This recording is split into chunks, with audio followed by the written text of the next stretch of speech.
Good morning. मैं हूँ आपकी चहेती गुज्जू बेन यानी उर्मिला बेन आसर। आप सब तो मुझे जानते ही हैं। हाँ, तो चलो अभी सुबह हो गई है, हमारे नाश्ते का टाइम भी हो गया है। तो हम आज क्या बनाएंगे? आज हम बनाएंगे, अब ठंडी के सीजन में गरम गरम, देखते हैं अभी हमारा दिमाग। यूट्यूबर गुज्जू बेन हम सबको सिर्फ खाना बनाना नहीं सिखा रही, बल्कि जीवन जीने का तरीका भी सिखा रही हैं। माना जो ना मिला उसका अफसोस है, मगर जो पास है उसमें जी भर के जीने की कोशिश तो कर। एक माँ जिसने एक एक करके अपने 3 बच्चों को खो दिया, वो कैसे अपने दुख से निकलकर हिम्मत रखकर आगे बढ़ रही है। मैंने तो कुछ पिछले जन्म में अच्छे पुण्य किए होंगे, मोती के दान किए होंगे, तो ऐसी लक्ष्मी मिली है मुझे। कैसे अपने आंसू छुपाकर मुस्कुराती रहती है और कैसे अपने हुनर के दम पर मास्टर शेफ जैसे लोकप्रिय शो में पहुंचती है। ना थके है अभी ये कदम, ना अभी हिम्मत हारी है, हौसला है कुछ कर दिखाने का, इसलिए अभी भी कोशिश जारी है। बा बहुत बहुत स्वागत है आपका जिंदगी त्रिचा में। नमस्ते। वैसे तो मैं अपने व्यूअर्स को बताना चाहूंगी, हम लोग बा के घर में बैठे हुए हैं और बा ने अभी बहुत टेस्टी उपमा बना के खिलाया है, जिसमें इन्होंने अपना एक घर का मसाला बड़ा टेस्टी सा डाला था। बा आपसे इतनी सारी बातें करनी है ना मुझे कि समझ नहीं आ रहा मैं कहाँ से शुरू करूँ। जब से आई हूँ आपकी मैं फिटनेस लेवल्स देख रही हूँ, मतलब कमाल है। उसके बाद आपकी वो मास्टर शेफ की पूरी जर्नी, आपका यूट्यूब और फिर आपकी जो पर्सनल, आपने इतना कुछ सह के आप इतना आगे बढ़ी हैं जो हम सबके लिए एक मिसाल है। तो मैं ये सोच रही हूँ कि मैं शुरू कहाँ से करूँ। तो सबसे पहले इस बात से शुरू करते हैं कि जब से मैं आई हूँ मैं आप लोगों को बताना चाहूँगी, बा ने भी बताया कि वो इस घर में झाड़ू पोंछा भी खुद कर लेती हैं, बर्तन करती हैं। इनकी उम्र 78 साल है। अभी मैंने देखा मुझे खाना देने के लिए ये आराम से झुकी, उसके बाद कुछ पोंछा इन्होंने झुककर। कई बार हम लोग इस उम्र में नहीं झुक पाते, कमर में दर्द होता है। और तीसरे माले पर हम आए हैं, मैं हाफ गई चढ़ते चढ़ते। बा ने कहा ऐसे ही 3-4 चक्कर दिन भर के लगाती हैं। तो हम यहीं से सबसे पहले शुरू करते हैं। बा, इस फिटनेस का राज क्या है? वो हमें खुद नहीं मालूम, चलो हम चलते रहते हैं। तो 3 बार इतना सब तीसरे माले तक चढ़ना उतरना करती हैं? क्योंकि सुबह सब्जी लेने जाना, अगर बाहर कुछ काम रहेगा तो शाम को जरा एक चक्कर लगा लेती हूँ, ऐसा ही कुछ ऐसा जाके आते जाते रहती हूँ। सीढ़ियाँ चढ़ने उतरने में कोई तकलीफ नहीं होती घुटनों में? नहीं, घुटने तो बिल्कुल नहीं दर्द कर। आपने अभी देखा मैं इतना झुक सकती हूँ, एक अगर घुटने में दर्द रहता है तो आदमी झुक भी नहीं सकता है कि ये भी नहीं कर सकता। कुछ तो बताइए, कुछ सीक्रेट है जो आप हम लोग को बता नहीं रहे? नहीं, ऐसा कोई सीक्रेट बात नहीं। चलो भगवान ने इतना दिया है तो उससे मेरा काम हो जाता है तो मैं कर लेती हूँ। खाने पीने में कुछ आप कुछ मेरा कोई बंधन नहीं। मुझे कितने साल से, नहीं तो 35 से 40 साल से मुझे डायबिटीज है, लेकिन मैं सब कुछ खाती हूँ, सब कुछ पीती हूँ। मैं नहीं, बिल्कुल खाली एक डायबिटीज का गोली लेती हूँ, बाकी कुछ नहीं। कोई परहेज नहीं? कोई मीठा भी खाती हैं? सब तीखा मीठा सब खाती हूँ, चाय भी शक्कर वाली, मिठाई भी कभी खाने का दिल मिठाई भी खा लेती हूँ अच्छी तरह, आइसक्रीम भी खा लेती हूँ। मतलब मुझे कोई ऐसा नहीं है कि नहीं मुझे मीठा नहीं खाना है, मुझे डायबिटीज। अरे बहुत लोग तो मैं अरे नहीं डायबिटीज है, मीठा नहीं चाहिए। अरे क्या नहीं चाहिए, तुमको लेवल है तब तक खाओ ना, और खाने के लिए तो जिंदगी है। और इस खूबसूरती का क्या राज है? मुझे तो नहीं लगता है, मेरे से भी बहुत खूबसूरत रहते हैं। नहीं, आप बहुत सुंदर हैं। चलिए अब आपकी ना कुकिंग का, जिसकी अब तो पूरा देश सब जान गया है जब से आप मास्टर शेफ में आई हैं, तो थोड़ा शुरुआत से बात करते हैं। थोड़ा अपने बचपन के बारे में बताइए। आपने बताया शादी हो के आप इस घर में आई थी, तब से यहीं रह रही हैं। खाना बनाने का शौक आपको कब से है?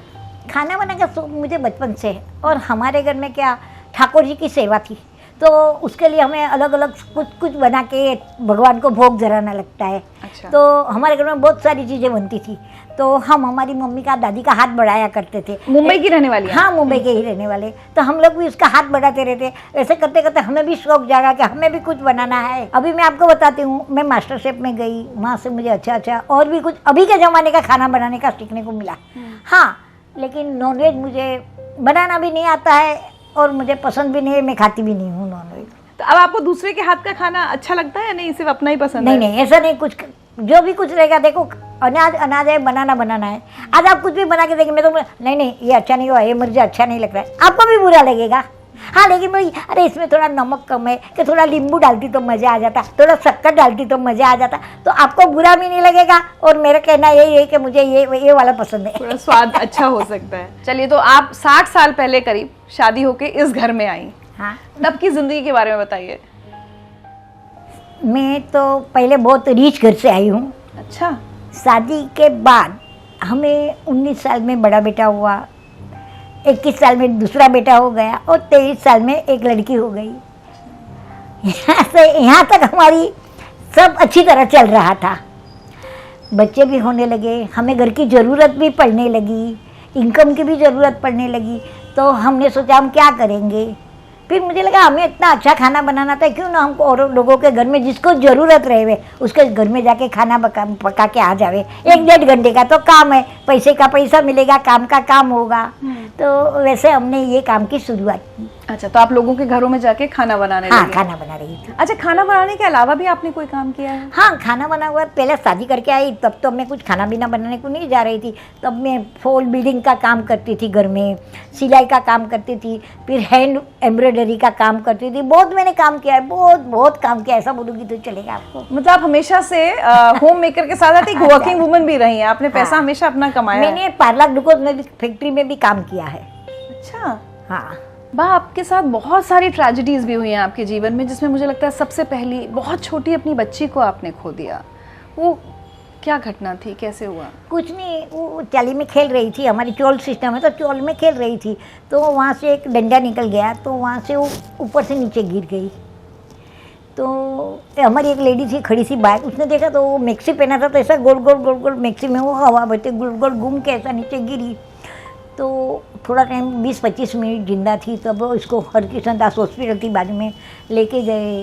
तो वहाँ भी वो 10-15 मिनट रही। बाद में डॉक्टर बताए रहेगी तो भी आपके काम का नहीं है, क्योंकि उसका ब्रेन ही ख़त्म हो गया है। और बहुत छोटी थी? बहुत छोटी, 2.5 साल की थी बच्ची, और इतनी खूबसूरत थी कि बस आज दिन तक मुझे याद है कि वो बच्ची इतनी खूबसूरत थी कि हमारे घर में कोई इतना खूबसूरत नहीं है। एक माँ के लिए वो सदमा झेलना होता है, क्या करेंगे।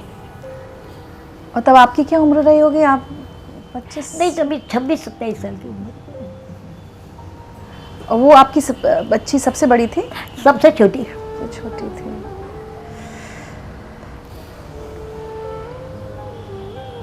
उसके बाद आपने अपने दोनों बेटों को भी खो दिया। वो कब? हाँ, और मेरे बड़े बेटे को तो ब्रेन ट्यूमर हो गया था। कुछ नहीं, ऐसा ही था और कुछ मालूम नहीं पड़ा। वो बोला नहीं मुझे दादी कुछ अच्छा नहीं लगता है, मम्मी अच्छा नहीं लगता है, मेरे सर में थोड़ा दर्द होता है, मुझे कुछ। और उसमें से उसको ज़रा पैरालिसिस जैसा हो गया। ये कब की बात है? हाँ, वो आज वो 15 से 17 साल हो गए उसको भी। तो उसको फिर हमने हॉस्पिटल में एडमिट किया, फिर नहीं अच्छा हुआ लास्ट तक उसको।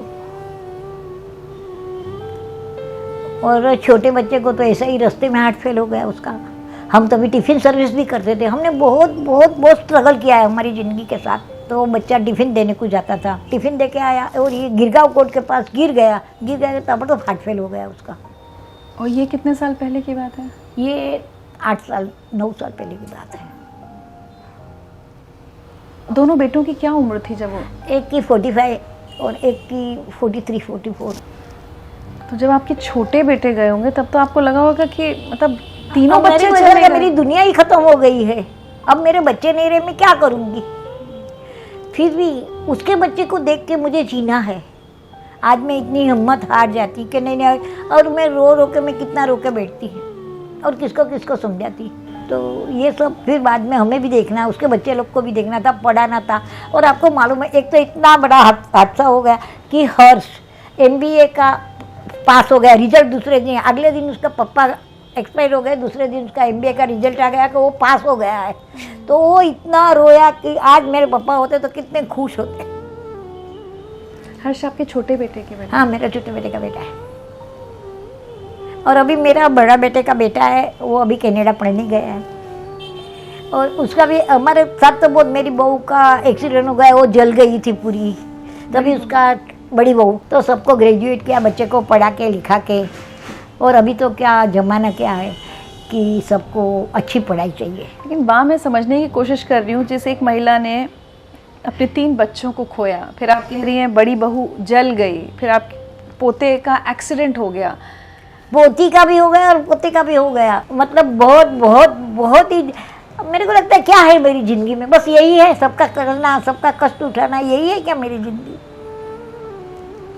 कभी मैंने ऐसा खुशी का दिन तो देखा ही नहीं, कहा आज तो बहुत हमारे लिए थे। फिर भी हम तो हमारे मन मना लेते, हम जो खुश है सब बात में, चलो वो तो आता जाता रहता है, दुख सुख तो आता जाता रहता है ज़िंदगी में। मैं वही समझना चाह रही हूँ कि इतनी प्रॉब्लम्स के बाद कि हर 4-5 साल में फिर कुछ हो गया, फिर कोई ट्रेजेडी हो गई, लोग बहुत निराश हो जाते हैं ज़िंदगी से, लोग बहुत दुखी रहने लगते हैं या बड़े शिकायती हो जाते हैं, मतलब कुछ भी हो सकता है।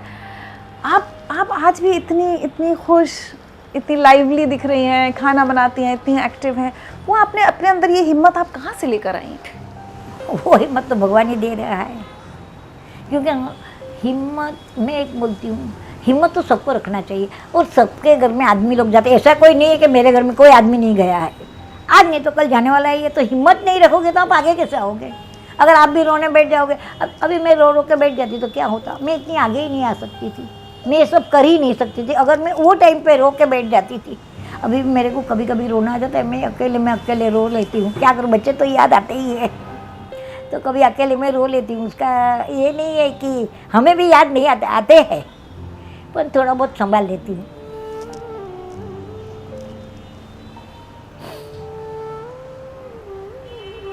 और एक और बहुत अद्भुत चीज़ मैं आपके अंदर देख रही हूँ, इतना सब कुछ सहने के बाद ना, बहुत लोग को मैं ऐसे सुनती हूँ जो कहते हैं ऊपर वाले से, भगवान से विश्वास उठ गया, लेकिन आप हर बात में कह रही हैं कि ठीक है, ऊपर वाले की मर्जी, भगवान की मर्जी। कभी ऐसा नहीं हुआ कि वो विश्वास टूटा हो कि नहीं मेरे साथ ही सब गलत होता है ज़िंदगी में? मैं तो ऐसा बोलती हूँ, ये जन्म में जितना तेरे को लेने का है उतना कर, जितना त्रास देने का है उतना दे, अगले जन्म के लिए कुछ मत रखना, आराम से जीने देना। तो वाकई अनबिलीवेबल है। मतलब मुझे लगता है कि आगे से ज़िंदगी में कभी कोई छोटी मोटी तकलीफ आएगी तो मैं तो बा को याद करूँगी कि इतना सह कर जरूरी है। ये ज़माने में हिम्मत रखना जरूरी है। अब रो के कितना टाइम बैठ जाओगे, कितना टाइम आप रो के बैठ जाओगे? 4 दिन रोगे, 8 दिन रोगे, 9वां दिन को 10वें दिन तो आपको काम करने का है, आपका जो रूटीन है वो चालू करने का है, तो क्यों ना पहले से आप मजबूत हो जाओ। है, होता है सबके, और आता है, सबको याद आता है, ऐसा नहीं कि हमें याद नहीं आता है, आता है, हमें भी याद आता है, लेकिन हम दुनिया को दिखाते नहीं है कि नहीं हमें इतना तकलीफ हो गया, हमें ये हो गया, हमें वो हो गया, ऐसी किसी कभी शिकायत नहीं की है। हम अकेले में थोड़ा रो लेते हैं, बस हो गया हमारा।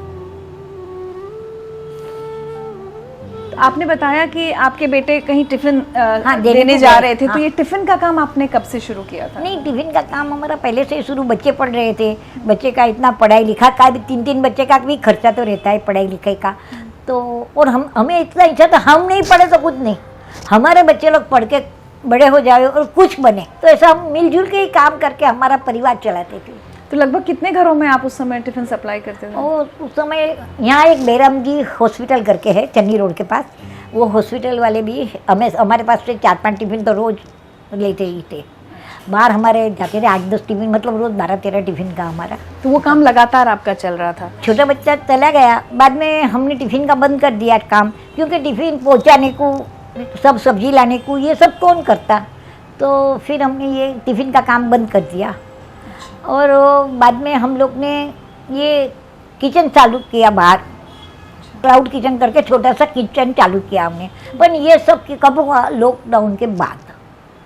पहले लॉकडाउन लगा तो लॉकडाउन में मैं घर में अचार बना रही थी, तो हर्ष ने बताया दादी तू इतना अच्छा अचार बना रही है, अच्छा अचार बनाती है, तो क्यों ना हम अचार बना के सेल करें, तो अपने को भी 2 पैसा मिल जाएगा और अपना काम भी आगे चल जाएगा। ये कोविड के दौरान हुआ?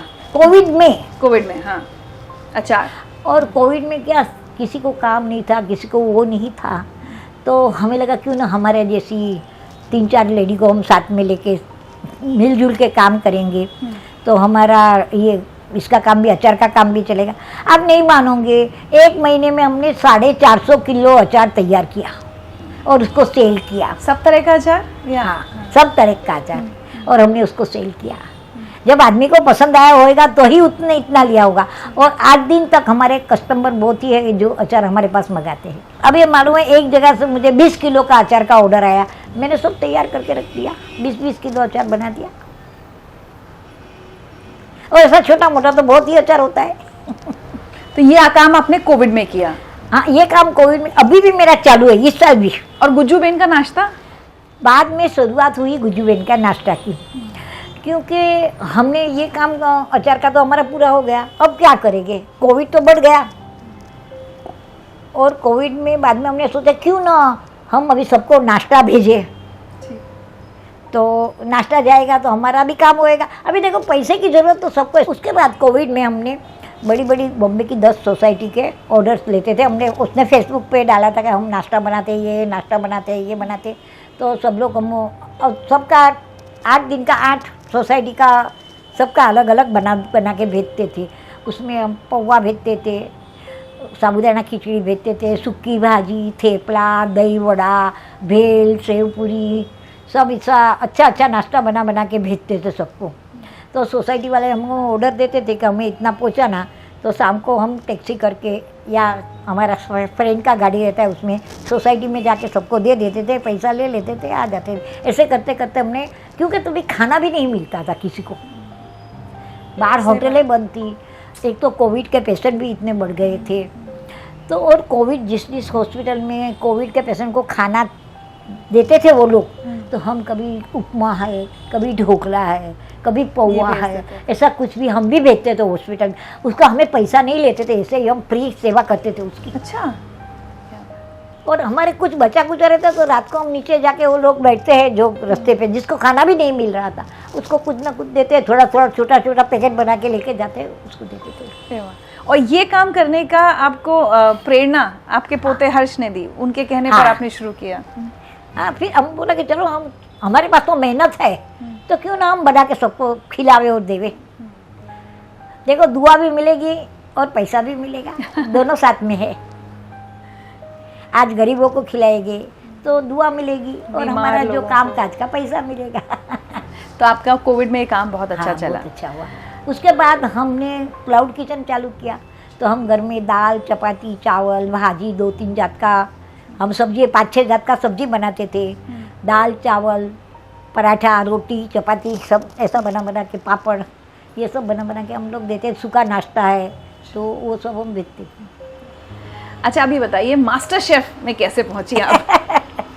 मास्टर शेफ का जर्नी ऐसा हुआ, हर्ष ने पेपर में पढ़ा कि बॉम्बे में मास्टर शेफ होने वाला है, तो हर्ष ने बताया चल ना दादी, क्यों ना हम मास्टर शेफ में भी चांस लेते हैं। तो मास्टर शेफ में हम लोग सुबह जब इंटरव्यू लेने वाले थे, तब हम लोग, मैं और हर्ष सुबह गया, हमने देखा तो बाप रे, गोरेगांव में तो इतना लाइन लगा था, नहीं तो 2000 के ऊपर आदमी लोग थे, सब इंटरव्यू देने आए थे। मैं बोला हर्ष चलो भाई, अपना तो इधर काम ही नहीं है, अपना तो नंबर कब लगेगा, और कभी हम तो हमें क्या मालूम, लोग तो बोलते हम तो 4 बजे से आके खड़ा है, हम तो 5 बजे से आके खड़ा है। तो हम तो बोला मैं तो, हम लोग तो 8:30-9 बजे पहुँचे, तो अभी हमारा तो नंबर ही कब आएगा। फिर हर्ष ने जाके अंदर बोला कि देखो मेरी दादी है, वो 77 की है, 78 की है, तो अगर आप उसे ज़रा जल्दी ले लेंगे तो आपका मेहरबानी। तो फिर बोला ठीक है।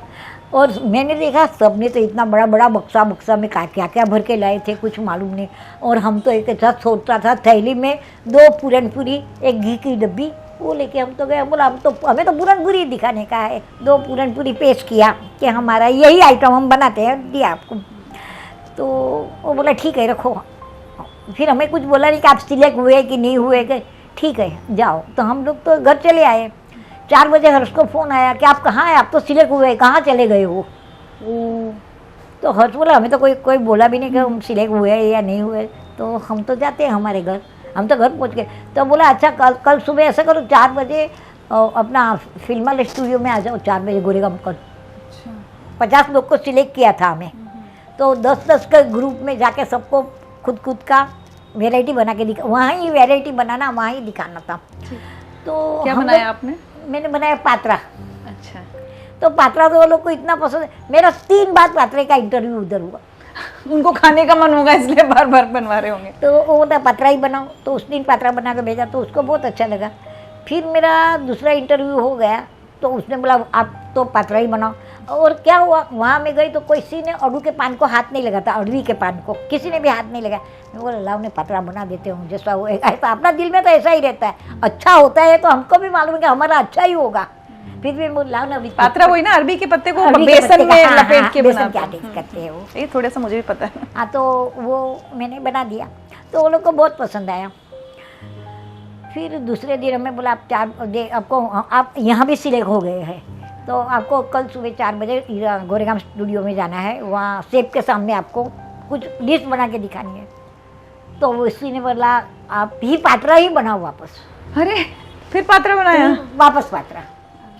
तो आपने तो वीडियो में देखा होगा मास्टर शेफ में कि सेब को बहुत पसंद आए, और मुझे तो तीनों सेब बहुत ही अच्छे लगे। रणवीर ब्रा क्या, ये अपना गिरिमा क्या और विकास खन्ना भी क्या, सब सेब बहुत ही अच्छे।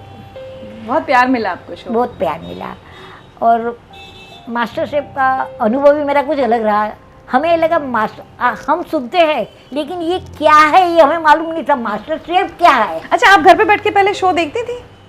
नहीं, कभी भी नहीं देखा। अच्छा, हमारा तो ऐसा इंटरव्यू होगा। हाँ, रणवीर ब्रा की कभी रेसिपी देखती थी, इसके ये लोग की जो रेसिपी आती है मैं कभी कभी देख लेती हूँ, ऐसा पर्पसली नहीं देख, कभी कभी देख लेती हूँ, इच्छा हुई तो आज चलो रेसिपी देखते हैं। तो फिर मैंने वहाँ जाके पात्रा बनाया तो वो लोग को पसंद आया, वो लोग ने मेरे को बहुत ही अच्छा बोलिया। फिर मैं उसको एक दिन हमारी ज़िंदगी में जो बीता है उसको बताया। मैं आपको भी बता देती हूँ, अगर तुम्हें सूरज की तरह चमकना है तो परिश्रम की आग में तपने से क्यों डरते हो? क्या बात। क्यों रुके हैं तेरे ये कदम, तू फिर से चलने की कोशिश तो कर। माना जो ना मिला उसका अफसोस है, मगर जो पास है उसमें जी भर के जीने की कोशिश तो कर। क्या बात, ब्यूटीफुल। तो वो लोग तो इतने खुश हुए, मतलब मैं मेरी जिंदगी का अनुभव आपको बता रही हूँ। How sweet. बहुत मज़ा आया आपको मास्टर बहुत शेफ मज़ा करने में? आया। शेफ ने भी मेरे साथ अच्छा व्यवहार किया, हमारे साथ जो 16 कंटेस्टेंट थे उसने भी अच्छा मेरे साथ व्यवहार किया। आज दिन तक सबका फ़ोन मुझे आता है, हम लोग एक दूसरे के साथ फ़ोन पे बात करते हैं, पूछते हैं आप कैसा है, क्या है, आपका क्या चल रहा है, क्या नहीं चल रहा है, ऐसे सबके साथ मेरी बात हो रही है। और अब आपका सारा फोकस है यूट्यूब पर आपका चैनल है। हाँ।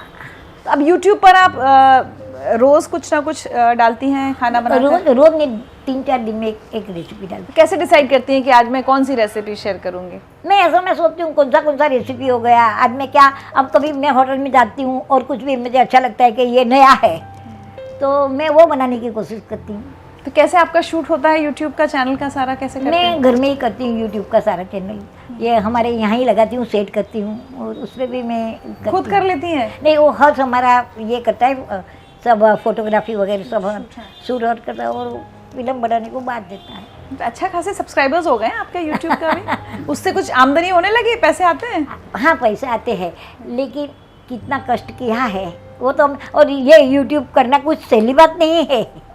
वो खाना पकाना, ये सब सामग्री लाना, उसमें कुछ भूल गया तो वापस एक रेसिपी को 2 से 2.5 घंटा लगता है शूट करने में।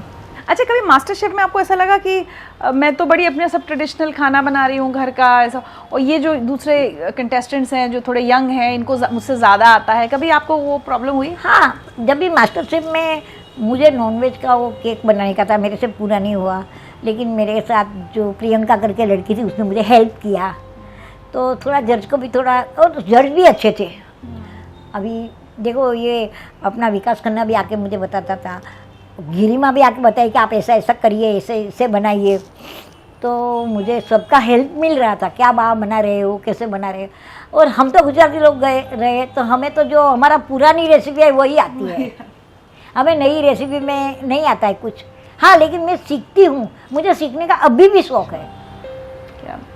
क्या सीखा मास्टर शेफ में? कौन सी डिश नहीं सीखी? नहीं, मुझे नहीं को मास्टर शेफ में हम लोग कभी लजानिया या घर का नूडल्स और ऐसे सब कुछ हम तो बनाते नहीं हैं। हम तो नूडल बाहर से ला के बना देते हैं बच्चे लोग को नूडल, तो वहाँ नूडल्स का वो रहता है, वो उसे नूडल्स बनाना, उसे पास्ता बनाना, उसे सारी चीज़ें बनानी, सब सीखा आपने? तो वो सब मैंने सीखा, तो मुझे अच्छा भी लगा।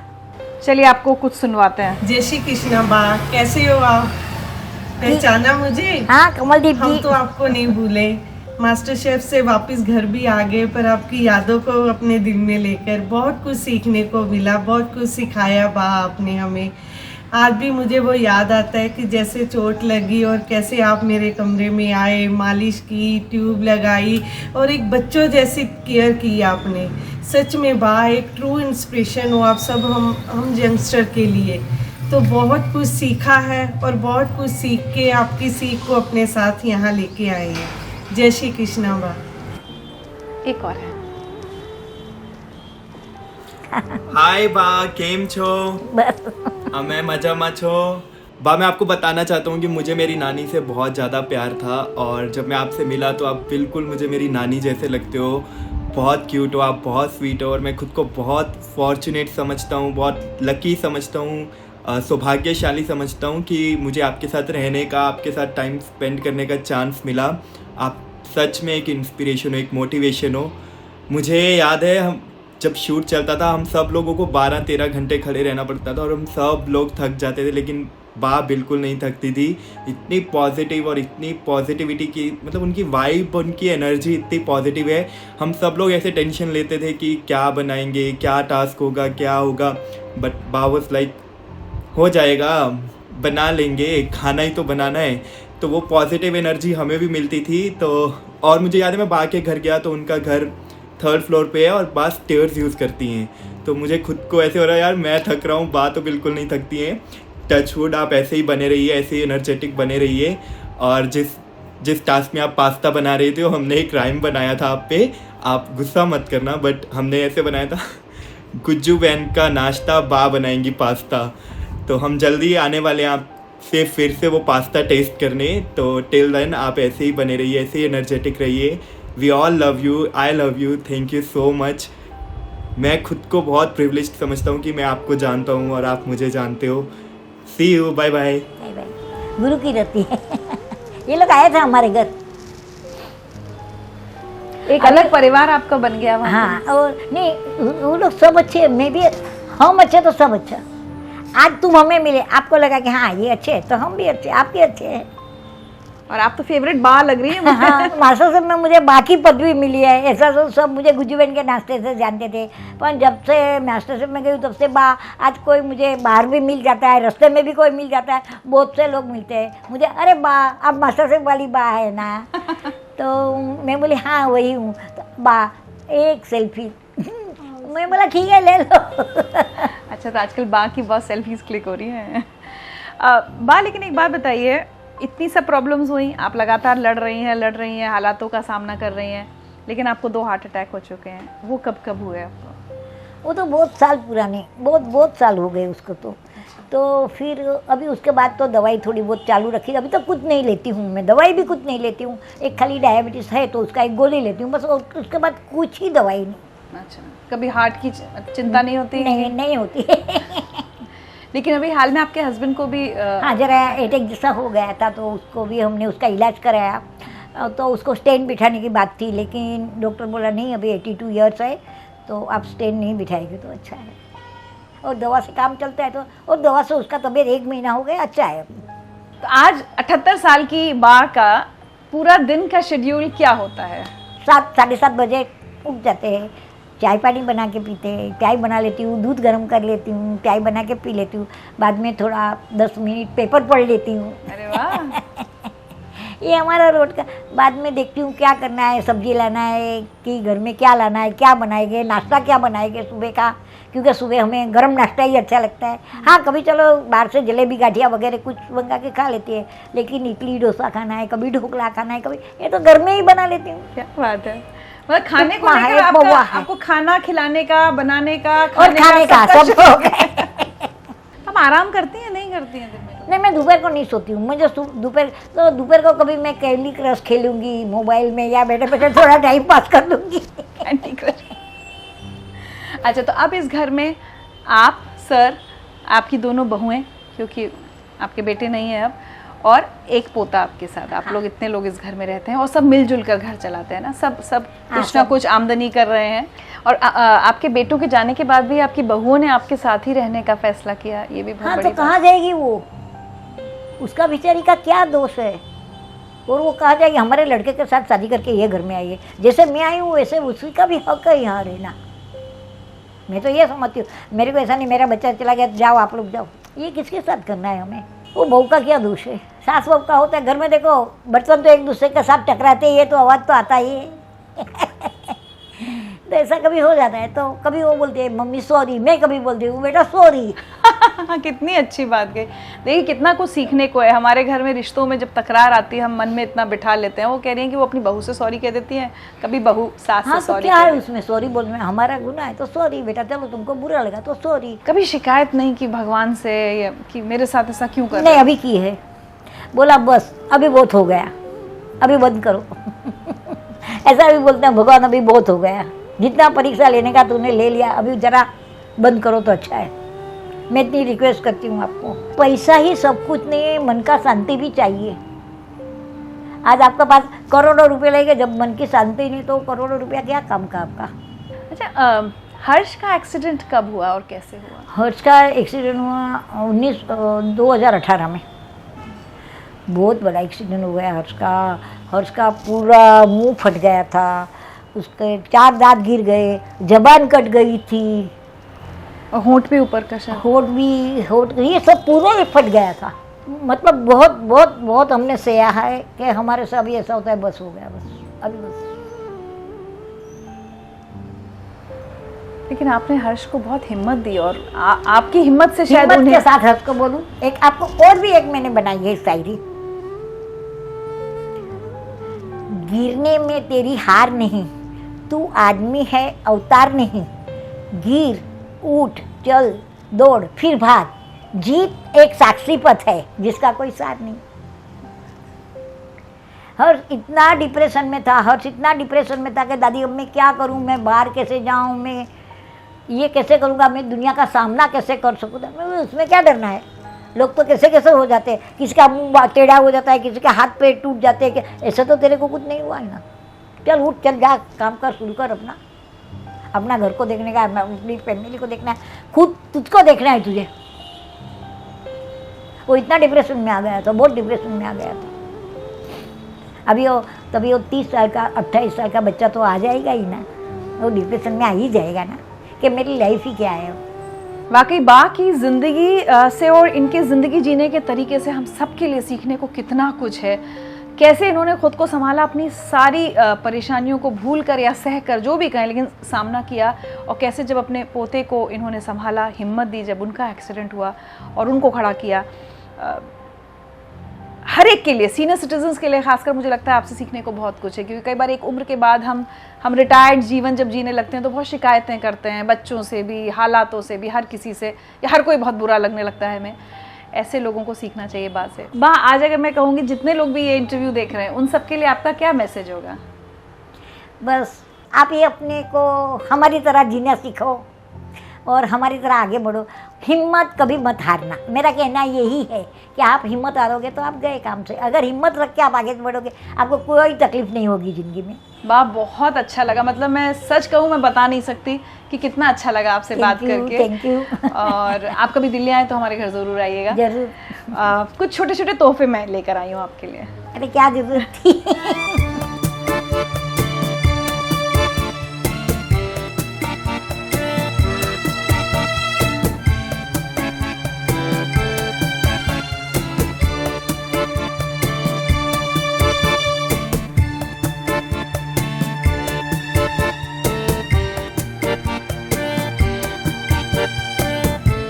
उर्मिला बा से हमारे पास सीखने के लिए कितना कुछ है ना। सिर्फ स्वादिष्ट खाना बनाना और खिलाना ही नहीं, बल्कि जीवन के हर स्वाद का मजा लेना। कितनी भी परेशानियां आ जाएं, उनका सामना हंसकर, मुस्कुराकर और पूरी हिम्मत के साथ करना। और चाहे कितनी भी रुकावटें आ जाएं आपके रास्ते में, बस चलते रहना और चलते रहना।